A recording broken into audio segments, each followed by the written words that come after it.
Welcome back. Today we are decoding the two giant pillars of the capital market, bonds and stocks. You hear these terms every day, but do you really understand the risk dynamic between them? Let's find out.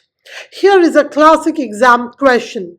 Statement number one. As regards return from an investment in a company, generally, bondholders are considered to be relatively at lower risk than the stockholders.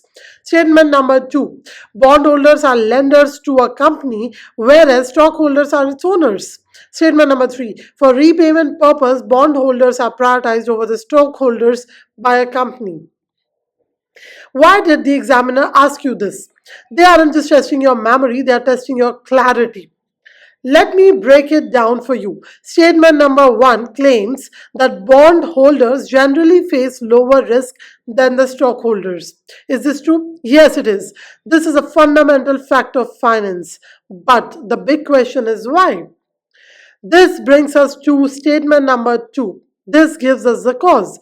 Think about the nature of the relationship. If you hold a bond, you are a lender. You have a legal contract that says you must pay me back. If you hold stock, you are an owner. You share the profits, sure, but you also share the losses. There are no guarantees for the owners, and this difference in status is the first reason risk is lower for the bonds. Now look at statement number three. This explains the mechanism. If the company goes bankrupt and liquidates, who gets paid first? The law says pay the lenders first. Bondholders are at the front of the line. Stockholders, they are at the very back. And this legal priority is the second reason why bonds are safer. So, when we look at the options, since both being a lender and having priority explain why the risk is lower, the correct answer is A. Did you get it right? If yes, great job. If not, don't worry because now I'm going to show you the three traps most students fall into. Trap number one, the risk free myth.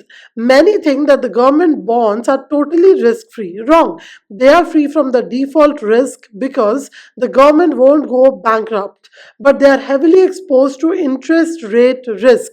Always remember this rule for your exam. If market interest rates go up, bond prices go down. It's an inverse relationship.